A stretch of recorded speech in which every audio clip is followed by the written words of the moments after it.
Hello दोस्तों, नमस्कार। आपका स्वागत है हमारे YouTube channel GS point classes में। दोस्तों, आज हम जो बात करेंगे प्राचीन भारत के इतिहास से संबंधित बात करेंगे, जिसमें हम आज शुरू करने वाले हैं हड़प्पा सभ्यता। जैसे भी लिखा गया है यहाँ पे हड़प्पा सभ्यता। दरअसल इसके पीछे क्या रीजन है, क्योंकि आने वाले समय में यानी कि 29 और 30 है ना, 30 अक्टूबर को यूपी ट्रिपल एससी का पेट का एग्जाम होने वाला है। इसी से संबंधित हमने क्या किया, एक क्रैश कोर्स लेकर चल रहा हूं। कैसा कोर्स? क्रैश कोर्स, और भी सिर्फ जीएस पोर्शन। जीएस पोर्शन का क्रैश कोर्स चल रहा है। आप यहां से जीएस के जितने भी सारे क्वेश्चन होंगे आप यहां से सॉल्व कर सकते हैं। तो आज से हमने शुरू किया है हड़प्पा सभ्यता। हड़प्पा सभ्यता शुरू करेंगे, उसके बाद धीरे धीरे इसको हम खत्म करेंगे, ताकि देखिए आज तारीख है 30 सितंबर। 30 सितंबर है, आने वाले महीने में यानी कि एक महीने बाद यूपी ट्रिपल एससी पेट का एग्जाम होगा। इससे बहुत ही फायदेमंद होगा। तो बहुत ज्यादा नहीं करेंगे, क्योंकि इसमें क्रैश कोर्स का मतलब है कि आप थोड़ा बहुत जानते भी होंगे, नहीं भी जानते होंगे, तो यहाँ से आप जान जाएंगे। दूसरी चीज ये है कि अगर आपने कहीं पढ़ा है तो अच्छी बात है, अगर नहीं पढ़ा है तो भी ठीक बात है। यहाँ पर सारी चीजें आपको समझाया जाएगी। उसके बाद एक ऑनलाइन सेशन चलेगा, जहां पर आपको सिर्फ और सिर्फ प्रैक्टिस सेट कराया जाएगा, जिसमें क्वेश्चन दिया जाएगा और आपको सॉल्व करना पड़ेगा। तो आज हम शुरू करते हैं। देखिए यहाँ पर हड़प्पा सभ्यता। दरअसल देखिए, जो हड़प्पा सभ्यता है, हम सभी जानते हैं कि हड़प्पा सभ्यता को सिंधु घाटी सभ्यता कहते हैं, कांस्य युगीन सभ्यता कहते हैं, हड़प्पा सभ्यता कहते हैं, या फिर प्रथम नगरीय क्रांति भी कहते हैं। अच्छा, ये अगर नामकरण हुआ है, जैसे हड़प्पा सभ्यता का नामकरण हुआ है, तो हड़प्पा सभ्यता ही क्यों पड़ा है? दरअसल हड़प्पा सभ्यता का नामकरण इसलिए हड़प्पा पड़ा है क्योंकि यह सर्वप्रथम कब, पहली बार जो है हड़प्पा नामक स्थल पर इसकी खोज की गई थी। ये हड़प्पा नामक एक स्थल है, वहां पर इसकी खोज की गई थी। कब किया गया था? 1921 ईस्वी में। कब किया गया था? 1921 ईस्वी में। और किया किसने था? किए थे दयाराम साहनी किए थे। तो हड़प्पा सभ्यता की खोज सर्वप्रथम हड़प्पा नामक स्थल पर हुआ था, इसलिए इसका नाम हड़प्पा सभ्यता रखा गया। अच्छा, दूसरी चीज है कि सिंधु घाटी सभ्यता क्यों कहते हैं। अच्छा, सिंधु घाटी सभ्यता क्यों कहते हैं, इसको भी हम समझ लेते हैं। सिंधु घाटी सभ्यता। अच्छा, सिंधु घाटी सभ्यता से क्या नाम आता है? सिंधु घाटी सभ्यता के नाम से ये आता है कि जो हड़प्पा स्थल थे, जो प्रारंभिक हड़प्पा स्थल थे, उनका सर्वप्रथम यानी कि जो भी प्रारंभिक स्थल थे, सबसे ज्यादा कहां पर पाया गया था? वो सिंधु नदी के पास पाया गया था, सिंधु नदी के आसपास पाया गया था, और इसलिए इसका नाम सिंधु घाटी सभ्यता भी पड़ गया। क्या पड़ गया? सिंधु घाटी सभ्यता भी पड़ गया है। इसको कहीं कहीं सिंधु सरस्वती सभ्यता भी कहते हैं और सिंधु घाटी सभ्यता भी कहते हैं। तो इसका नाम सिंधु घाटी सभ्यता पड़ गया। तो हड़प्पा सभ्यता को हड़प्पा सभ्यता क्यों कहते हैं? क्योंकि सर्वप्रथम सबसे पहली बार इस स्थल की यानी कि हड़प्पा नामक स्थल पर खोज किया गया था, इसलिए इसका हड़प्पा सभ्यता कहा गया। सिंधु घाटी सभ्यता को क्यों कहा गया? सिंधु घाटी सभ्यता इसलिए कहा गया क्योंकि प्रारंभिक इसके जो स्थल थे वो सिंधु नामक नदी, सिंधु नदी इंडस रिवर के आसपास क्षेत्र में ही ये स्थल पाए गए, इसलिए इसको सिंधु घाटी सभ्यता कहा गया। अच्छा, दूसरी बात यह है कि इसे कांस्य युगीन सभ्यता क्यों कहा गया? कांस्य युगीन सभ्यता, अगर हम बात करें यहाँ पर कांस्य युगीन सभ्यता, कांस्य युगीन सभ्यता। अच्छा, कांस्य युगीन सभ्यता इसको क्यों कहा गया? क्योंकि सर्वप्रथम इसने क्या काम किया? सर्वप्रथम इसने जो है तांबे में टिन मिलाकर, क्या मिलाकर? तांबा है, तांबा प्लस टिन है ना, टिन मिलाकर इन्होंने कांसा बनाया। क्या बनाया? कांसा। तो सबसे पहले जो सैंधोवासी थे, जो सिंधु घाटी सभ्यता के लोग थे, सबसे पहले इन्होंने कांसा का प्रयोग किया। और कांसा का प्रयोग कैसे किया? कांसा में दरअसल इन्होंने तांबा मिलाया और टिन मिलाया, तांबा और टिन मिलाकर इन्होंने कांसे का प्रयोग किया, इसलिए इस सभ्यता को कांस्य युगीन सभ्यता भी कहा जाता है। क्या कहा जाता है? कांस्य युगीन सभ्यता भी कहा जाता है। अच्छा, तीसरी एक चौथा भी नाम है जिसे प्रथम नगरीय क्रांति भी कहते हैं। क्या कहते हैं? प्रथम नगरीय क्रांति। अच्छा, प्रथम नगरीय क्रांति जिसको कहते हैं, प्रथम नगरीय क्रांति दरअसल इसको क्यों कहते हैं? अच्छा, जैसे हड़प्पा सभ्यता को हम जान के हड़प्पा सभ्यता को हड़प्पा सभ्यता क्यों कहते हैं, है ना, कांस्य युगीन सभ्यता क्यों कहते हैं, या फिर सिंधु घाटी सभ्यता क्यों कहते हैं? अच्छा, प्रथम नगरीय क्रांति सभ्यता क्यों कहते हैं भाई? प्रथम नगरीय क्रांति की सभ्यता इसलिए कहा जाता है क्योंकि विश्व में या फिर कह सकते हैं भारत में कहीं भी हो तो ये सबसे पहले यहाँ पर नगर का अवशेष मिला, यानी कि नगर के साक्ष्य मिला, इसलिए हमने इन्हें प्रथम नगरीय क्रांति की संज्ञा दिया जाता है। That's clear. यानी कि हड़प्पा सभ्यता का नाम हड़प्पा क्यों पड़ा, सिंधु घाटी सभ्यता क्यों पड़ा और कांस्य युगीन सभ्यता क्यों पड़ा, प्रथम नगरीय क्रांति क्यों पड़ा। दैट्स क्लियर हो गया। चलिए अब हम बात करेंगे कि हड़प्पा सभ्यता की खोज कब किया गया था और किसने किया था, है ना, क्योंकि आपको हमने छोटा सा बता दिया था थोड़ा बहुत। अब बताते हैं आपको कि हड़प्पा सभ्यता की खोज कौन किया था। देखिए हड़प्पा सभ्यता की खोज कौन किया था, खोज किए थे 1921 में दयाराम साहनी। कौन किए थे, दयाराम साहनी नामक एक व्यक्ति थे। इन्होंने वहां पर खुदाई की हड़प्पा नामक स्थल पर, वहां पर इन्हें बहुत सारे ईंट मिले, बड़े बड़े आकार में ईंट मिले और बहुत सारे जो है साक्ष्य मिले। तो इन्होंने कहा यहाँ पर जाहिर सी बात है कोई सभ्यता का जन्म हुआ होगा या कोई सभ्यता ऑलरेडी यहाँ रह चुकी है, तो इन्होंने कहा कि ये हड़प्पा सभ्यता है। दयाराम साहनी, अच्छा दयाराम साहनी उस समय जो भारतीय पुरातत्व सर्वेक्षण विभाग था उसके महानिदेशक थे उस समय जॉन मार्शल। कब, इस समय जो है जॉन मार्शल क्या थे, ये महानिदेशक थे, इन्हीं के नेतृत्व में डीआर साहनी, दयाराम साहनी ने हड़प्पा नामक स्थल पर खोज किया था। अब जब उस समय जो खोजबीन चल रहा है, दरअसल इनके दिमाग में ये नहीं था कि हम जा रहे हैं कुछ स्थल की खोज करने, ऐसा कुछ नहीं। किसी कार्य को करने के लिए इन्होंने क्या काम कर दिया, इन्होंने अपना काम करना शुरू कर दिया और जैसे ही वहां पर खुदाई होने लगी इन्होंने देखा कि बहुत सारी यहाँ पर ईंट मिल रहे, बड़े बड़े आकार की ईंट मिल रहे हैं और बहुत सारी जो है साक्ष्य मिलने लगे। तो उन्होंने कहा कि हड़प्पा सभ्यता है। इन्होंने उस हड़प्पा नामक स्थल से इन्होंने जो पहली बार जो खोज किया था हड़प्पा सभ्यता हो गया। ठीक है, दूसरी चीज यह है कि अगर भारत में प्रागैतिहासिक स्थलों की खोजने की कार्य कौन करता है, भारत में प्रागैतिहासिक स्थलों की खोजने का कार्य कौन करता है, भारतीय पुरातत्व एवं सर्वेक्षण विभाग। कौन करता है,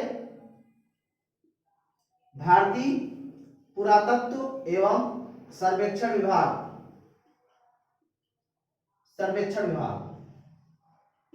भारतीय पुरातत्व एवं सर्वेक्षण विभाग क्या करता है, जो भारत में प्रागैतिहासिक स्थल, जो पुराने स्थल है उनके क्या करता है, खोजने का कार्य करता है। अच्छा, तो भारतीय पुरातत्व सर्वेक्षण विभाग का अब सवाल ये उठता है कि इसकी स्थापना, इसके जनक कौन थे, इसके जनक थे अलेक्जेंडर कनिंघम।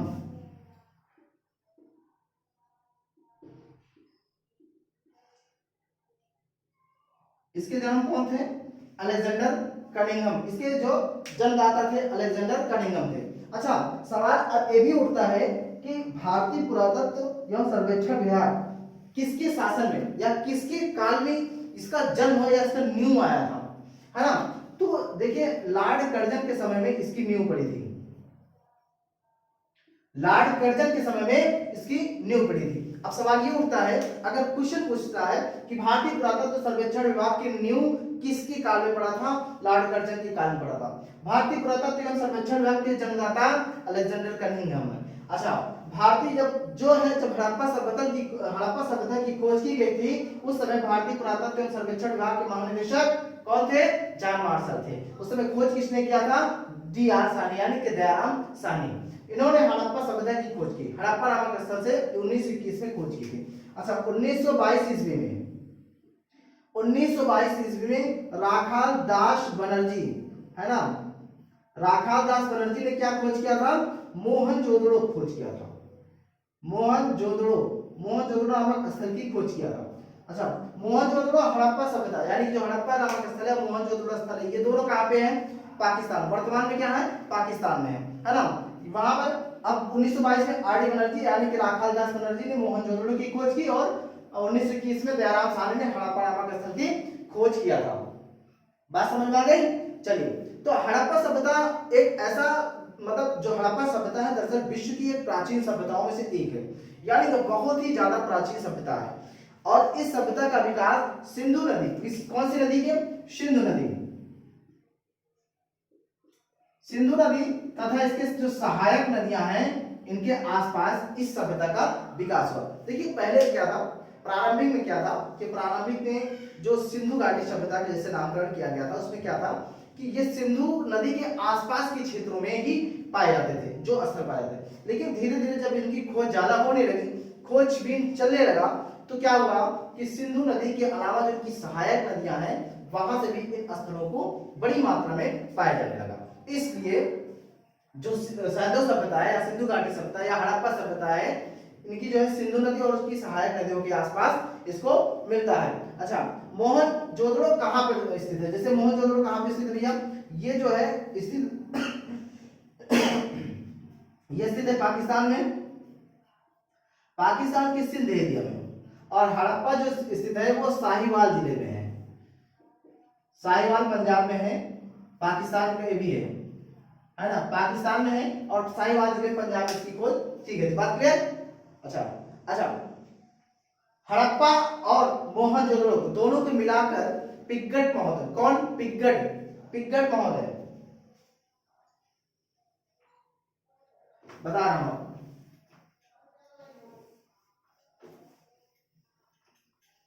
देखिए, जैसे ये हड़प्पा है प्लस मोहनजोदड़ो,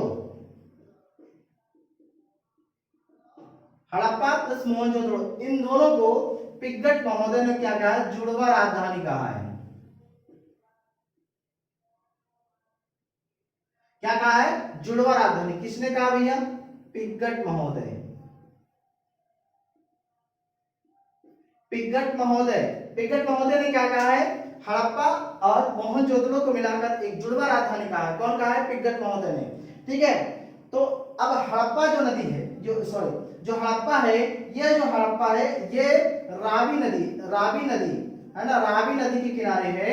और जो मोहनजोदड़ो है ये किस नदी के किनारे पर है? सिंधु नदी के किनारे पर है, सिंधु नदी के किनारे पर है, सिंधु नदी के किनारे पर है। अच्छा, सवाल ये उठता है कि यार हड़प्पा नदी, जो हड़प्पा है, जो हड़प्पा स्थल है रावी नदी के किस किनारे पे स्थित है, दाएं या बाएं? अच्छा, तो हड़प्पा नदी जो हड़प्पा स्थल है वो रावी नदी के बाएं तट पर है। कौन से तट पर? बाएं तट पर है। कौन से तट पर? बाएं। और ये जो है दाएं तट पर है। कौन से तट पर? दाएं तट पर। अच्छा, मोहनजोदड़ो सिंधु नदी के दाएं तट पर, हड़प्पा जो है रावी नदी के बाएं तट पर स्थित है। कौन से तट पर स्थित है? हड़प्पा बाएं, हड़प्पा रावी नदी के बाएं, हड़प्पा जो है रावी नदी के बाएं तट पर और मोहनजोदड़ो सिंधु नदी के दाएं तट पर स्थित है। अच्छा, किसने कहा है कि हड़प्पा और मोहनजोदड़ो जुड़वा राजधानी? किसने कहा है?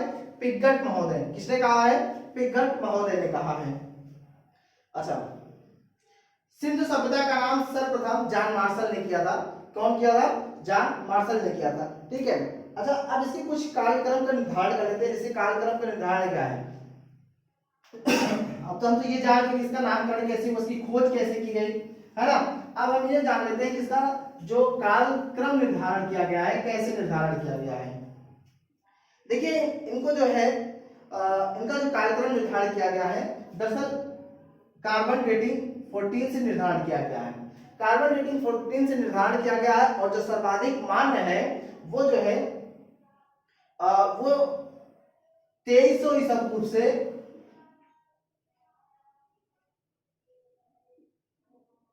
2300 ईसा पूर्व से लेकर 1750 ईसा पूर्व तक बताया है।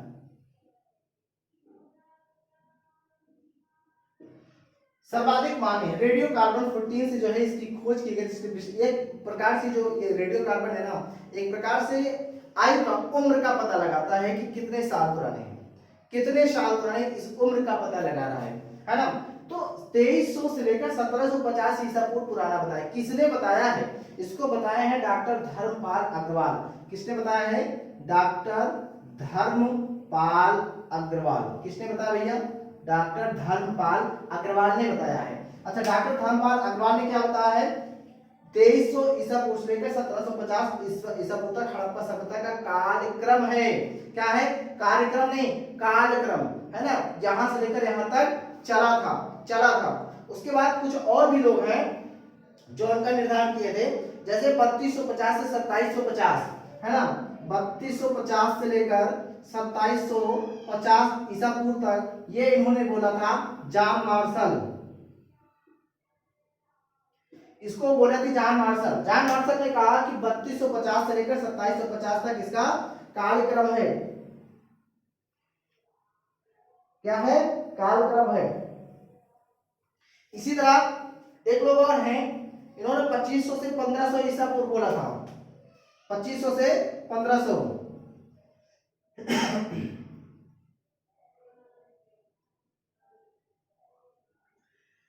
कौन थे? मार्टिमल व्हीलर थे। कौन बोले थे? मार्टिमल व्हीलर। तो सर्वाधिक मान यही है 2300 ईसा पूर्व से लेकर 1750 ईसा पूर्व। किसने बोला था? डीपी अग्रवाल यानी धर्मपाल अग्रवाल ने बोला था। बस क्लियर हो गई। चलिए आगे देखते हैं। यहाँ पर हम लोग आगे देखते हैं। यहाँ पर हमारा कार्यक्रम निर्धारण हो गया। थोड़ा बहुत कहीं रिवीजन कर लेते हैं। चलिए, हड़प्पा सभ्यता की खोज कब की गई थी? 1921। हड़प्पा सभ्यता की खोज कब की गई? 1921। मोहनजोदड़ो की खोज कब की गई? 1922। हड़प्पा की खोज किसने किया? दयाराम साहनी। और मोहनजोदड़ो की खोज किसने किया? राखाल दास बनर्जी ने किया। हड़प्पा सभ्यता का नाम क्यों पड़ा भैया? हड़प्पा सभ्यता का नाम इसलिए पड़ा क्योंकि हड़प्पा नामक स्थल पर इसकी खोज की गई थी। हड़प्पा कहाँ पे है? हड़प्पा पाकिस्तान में। पाकिस्तान में कहाँ पे है? पंजाब के साहिवाल जिले में स्थित है। बात क्लियर? चलिए देखो, जो सिंधुवासी थे यानी कि सिंधु घाटी जो सभ्यता के जो निवासी लोग थे, उन्होंने पहली बार कांस्य धातु का प्रयोग किया था। पहली बार कौन सी धातु का प्रयोग किया था? कांसा। लोहा की कोई प्रयोग नहीं किया था, लेकिन सबसे पहले कौन सा धातु का प्रयोग किया था? कांसा। कांसा कैसे मिला? तांबा और टिन को मिलाकर कांसा बन जाता है। तांबा और टिन को मिला दिया, कांसा बन गया। सबसे पहली बार कांसे का प्रयोग कौन किया? सिंधु घाटी सभ्यता वाले किए। अच्छा, ये कैसी सभ्यता है? क्या ये नगरीय सभ्यता है या ग्रामीण सभ्यता है? ये नगरीय सभ्यता है। ये क्या है? एक नगरीय सभ्यता है। ऑप्शन दे देता है, जैसे पूछ लेता है कि हड़प्पा सभ्यता कैसी सभ्यता है, ऑप्शन दे देगा 4 दे दिया। जैसे नगरीय सभ्यता दिया है, ग्रामीण सभ्यता दे दिया है ना। उसके बाद उपर्युक्त दोनों दे दिया है, दोनों दे दिया है, दोनों में से कोई नहीं दिया है। इसमें कौन सा सही जाएगा? नगरीय सभ्यता सही जाएगा, क्योंकि जो हड़प्पा सभ्यता है वो एक नगरीय सभ्यता है। इसकी जो आकार है, आकार जो है वो त्रिभुजाकार है। त्रिभुजाकार आकार है, ऐसे है ना। ये त्रिभुजाकार आकार है। इसकी जो आकार है त्रिभुजाकार है, आकार है। अब पूछा जाएगा सवाल कि हड़प्पा सभ्यता का जो आकार है कैसा है? त्रिभुजाकार आकार है। इसका जो क्षेत्रफल था करीब 13 लाख वर्ग किलोमीटर था, है ना। 13 लाख वर्ग किलोमीटर था। और इसका विस्तार 3 देशों में हुआ है। कहां कहां हुआ है? भारत में हुआ है, पाकिस्तान में है, अफगानिस्तान में है। इसका विस्तार 3 देशों में हुआ है। कहां कहां? भारत, पाकिस्तान, अफगानिस्तान। कहां? भारत, पाकिस्तान, अफगानिस्तान। भारत, पाकिस्तान, अफगानिस्तान। इसका क्षेत्रफल 13 लाख वर्ग किलोमीटर है। आकार कैसा है? त्रिभुजाकार है। और इसकी सभ्यता नगरीय सभ्यता है, ग्रामीण सभ्यता नहीं है। हम ग्रामीण सभ्यता के बारे में भी चर्चा करेंगे, लेकिन अभी ऐसे करेंगे, ठीक है। और दूसरी चीज है कि जो हड़प्पा सभ्यता है किस युग में रखा जाता है, किस सभ्यता में रखा जाता है? देखिए, एक है प्रागैतिहासिक काल, एक है आद्यैतिहासिक काल, एक है ऐतिहासिक काल। जैसे प्रागैतिहासिक काल में क्या होता है, इसमें कोई लिखित साक्ष्य नहीं है, कोई कुछ नहीं है ना, किसी प्रकार की कोई साक्ष्य नहीं मिलता है। और जो आद्यैतिहासिक काल में है, ये इसमें लिखित साक्ष्य तो है लेकिन पढ़ा नहीं जा सकता है। और ऐतिहासिक काल में क्या है? लिखित भी है और पढ़ा भी जा सकता है। तो जो सिंधु घाटी सभ्यता है वो आदि ऐतिहासिक काल में आता है। क्यों? क्योंकि यहाँ लिपि तो पाई जाती है लेकिन उसको आज तक पढ़ा नहीं गया है ना। तो सिंधु घाटी सभ्यता आदि ऐतिहासिक काल में रखा जाता है। तो इसका विस्तार हम लोग देख रहे थे, भारत, पाकिस्तान और अफगानिस्तान। इसका विस्तार कहाँ पे है? भारत, पाकिस्तान और अफगानिस्तान। देखो, पहले जब पाकिस्तान नहीं बना था तो सब कुछ भारत में था। अब पाकिस्तान बन गया है, तो जब पाकिस्तान बन गया तो पाकिस्तान में भी कुछ स्थल रह गए हैं और कुछ भारत में रह गए हैं, है ना। तो देखिए, भारत के हम कुछ राज्यों के नाम लेंगे, किस किस राज्यों में है। जैसे भारत के पंजाब हो गए, गुजरात हो गए, राजस्थान हो गए, हरियाणा हो गए, पश्चिमी उत्तर प्रदेश हो गए और पश्चिमी महाराष्ट्र हो गए। इन राज्यों में क्या है कि सिंधु घाटी सभ्यता का विस्तार अच्छे से है। और अगर हम अफगानिस्तान की बात करें तो अफगानिस्तान में दो स्थल है, मुंडी घाट और सुर्तगई। क्या? मुंडी घाट और सुर्तगई।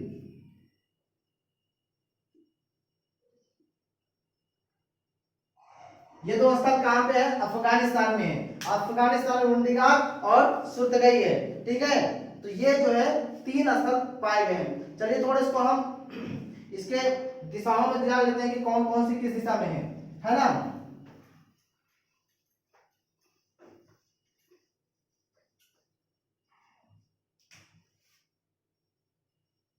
ये क्या है? ये ईस्ट है, ये वेस्ट है, ये नॉर्थ है और ये साउथ है। अगर पूछा जाएगा कि ईस्ट में पूरब में सैंधववासी का कौन सा स्थल है? आलमगीरपुर।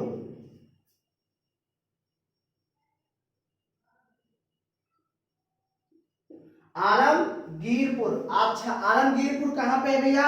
यूपी में है। यूपी में है। यूपी वाले हैं तो बता देते हैं जिले भी। मेरठ में। कौन से नदी के किनारे है? हिंडन नदी के किनारे है। हिंडन नदी के किनारे है। पूरब में कौन सा है? आलमगीरपुर। कहां पे है? मेरठ में है, उत्तर प्रदेश में। कौन सा नदी है? हिंडन नदी है। कौन? हिंडन नदी है। पश्चिम में कौन सा है? सुतकांगेडोर। सुतकांगेडोर ये पश्चिम में भैया। पश्चिम में क्या है? सुतकांगेडोर है। कहां पे है भैया? पाकिस्तान में है ये पाकिस्तान में। कौन से नदी किनारे है? दास्क नदी। कौन सा नदी? दास्क।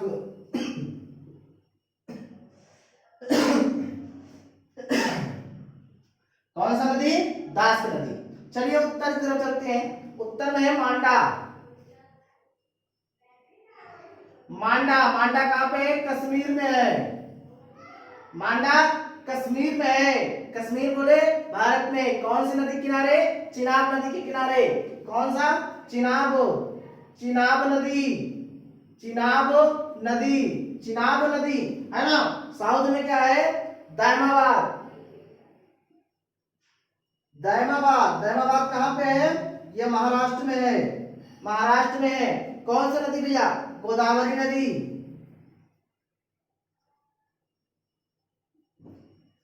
गोदावरी नदी। अब सवाल उठता है कि मांडा कहां पे है? सबसे उत्तर में है। सबसे उत्तरी स्थल मांडा, सबसे पश्चिमी स्थल सुतकांगेडोर, सबसे पूर्वी स्थल आलमगीरपुर और सबसे दक्षिणी दायमाबाद। दायमाबाद कहां पे है? महाराष्ट्र में। दायमाबाद महाराष्ट्र में। कौन से नदी किनारे? दामोदर नदी किनारे। हिंडन कहां है? हिंडन नदी किनारे आलमगीरपुर है। चिनाब नदी किनारे मांडा है। दास नदी किनारे सुतकांगेडोर है। बात क्लियर हो गई? आइए हम ये देख लेते हैं कि कौन कौन से स्थल है और किस नदी के किनारे स्थित है और किसने खोज किया था। एक लाइन में देख लेते हैं क्योंकि यहां से बहुत सारे क्वेश्चन पूछ लिया जाता है ना। जैसे भैया, जैसे हड़प्पा है। हड़प्पा है। दूसरी तरफ मोहनजोदड़ो है। मोहनजोदड़ो है। तीसरी तरफ है सुतकांगेडोर है। सुतकांगेडोर है। उसके बाद चन्नोदड़ो है। चन्नोदड़ो है। कालीबंगन है। कालीबंगन है। रोपड़ है। आलमगीरपुर है।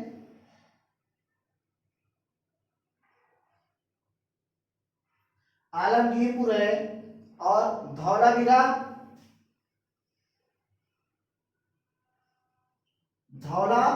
है। लोथल है।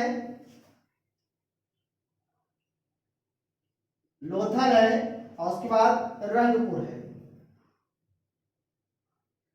हम इन्हीं के बारे में थोड़ा ये जान लेंगे कि ये कब खोज किया गया था, किसने किया था और किस नदी के किनारे स्थित है।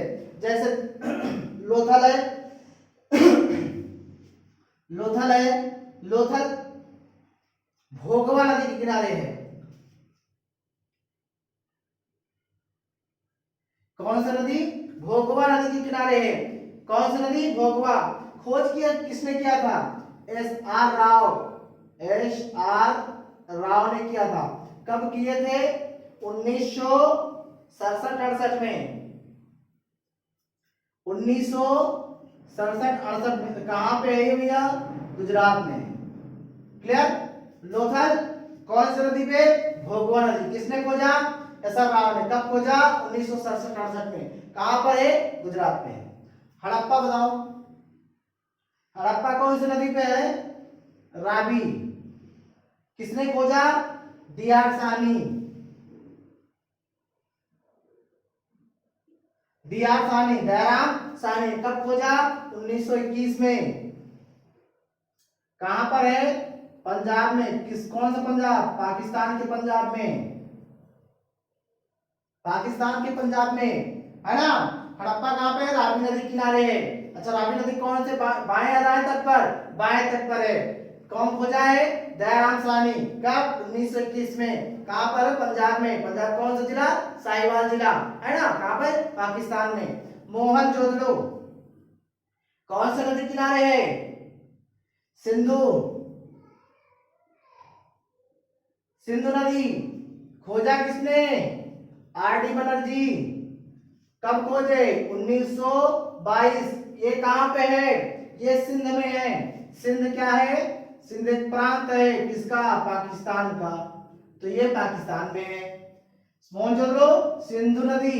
और राखादास बनर्जी ने खोजा 1922 में। कहां पर है? सिंध प्रांत में, पाकिस्तान में। सुतकांगेडोर, सुतकांगेडोर दास की नदी। कौन सा नदी? दास की नदी। किसने खोजा है?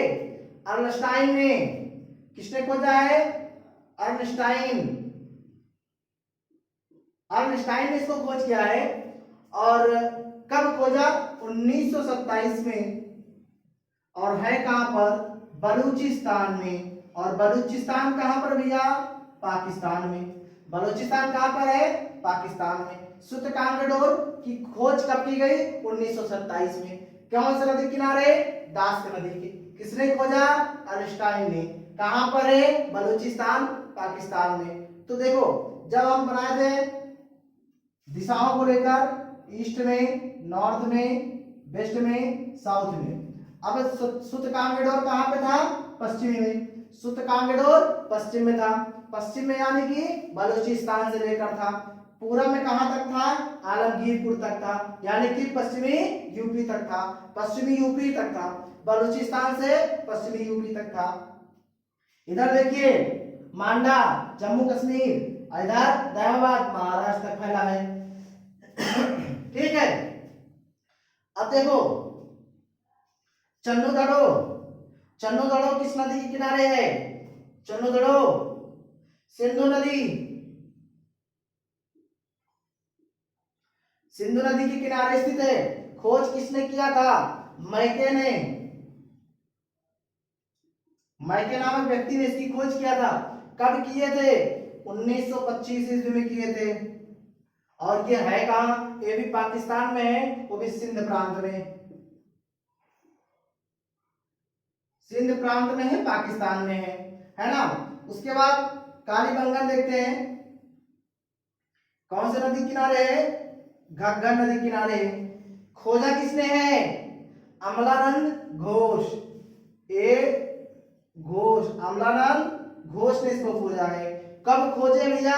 1951 में। 1951 में। कहां पर है? ये राजस्थान में है। कहां पर? राजस्थान में है। रोपड़, रोपड़ किस नदी के किनारे है? सतलज नदी के। रोपड़ कहां पे है? सतलज नदी के किनारे है। सतलज नदी के किनारे है ना। खोज किसने किया था इसका? खोज किए थे यज्ञदत्त शर्मा। यज्ञदत्त शर्मा। कब किए थे? वाईडी शर्मा, यज्ञदत्त शर्मा। कब किए थे? 1953-56 में। 1953-56 में। ये कहां पर है? पंजाब में। पंजाब बोले तो इंडिया का पंजाब, भारत का पंजाब है ना, पाकिस्तान का मत समझ लेना। आलमगीरपुर, आलमगीरपुर कहां पे भैया? कौन से नदी किनारे? मैंने आपको बताया था ईस्ट में। हिंडन, खोज किसने किया इसका? यज्ञदत्त शर्मा ही, वाईटी शर्मा ने ही इसकी खोज की है। खोज कब किया गया? 1958। 1958 में। कहां पर है ये? यूपी में है, उत्तर प्रदेश में है। उत्तर प्रदेश के कौन सा जिला? मेरठ में है। धौलावीरा, धौलावीरा, धौलावीरा लूनी नदी, लूनी नदी पे है, लूनी नदी किनारे। खोज करता कौन इसके? आर.एस. बिष्ट है। आर.एस. बिष्ट है। अच्छा, इसकी खोज कब किए थे? 1990-91 में। और ये कहां पे भैया? गुजरात में है, गुजरात में है। रंगपुर कहां पे है? रंगपुर, रंगपुर मादर नदी है। और इसकी खोज रंगनाथ राव ने किया था। R R R N, Ranganath Rao ने किया था। कब किए थे? 1953-54 में। ये भी गुजरात में है। देखो, आजादी के बाद सबसे ज्यादा जो स्थल खोज की गई थी वो गुजरात में ही किया गया था। कब? गुजरात में। कब किया गया? आजादी के बाद। ठीक है, आजादी के बाद सबसे ज्यादा स्थलों की खोज सिंधु घाटी के तो गुजरात राज्य में हुआ था। बात क्लियर?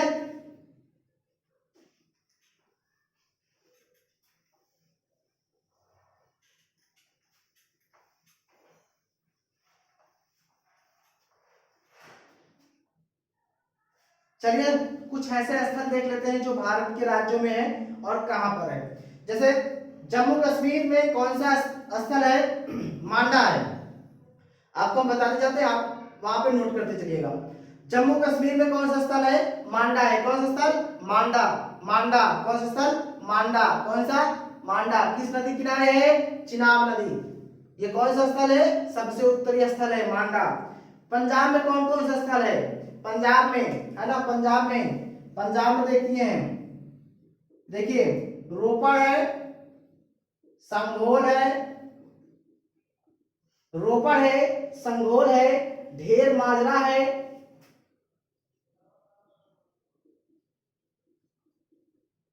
ढेर माजरा है ना, बाड़ा है, बाड़ा है, चक 86 है, चक 86 है, और कोट लानी हंग खान है, कोट लांग हंग खान, कोट लानी हंग खान। ये जो स्थल है ये स्थल पंजाब में है। रोपड़, संघोल, ढेर माजरा, बाड़ा, चक 86, कोट लानी हंग खान ये पंजाब में है। हरियाणा में देख लेते हैं, हरियाणा में, हरियाणा में, हरियाणा में राखीगढ़ी,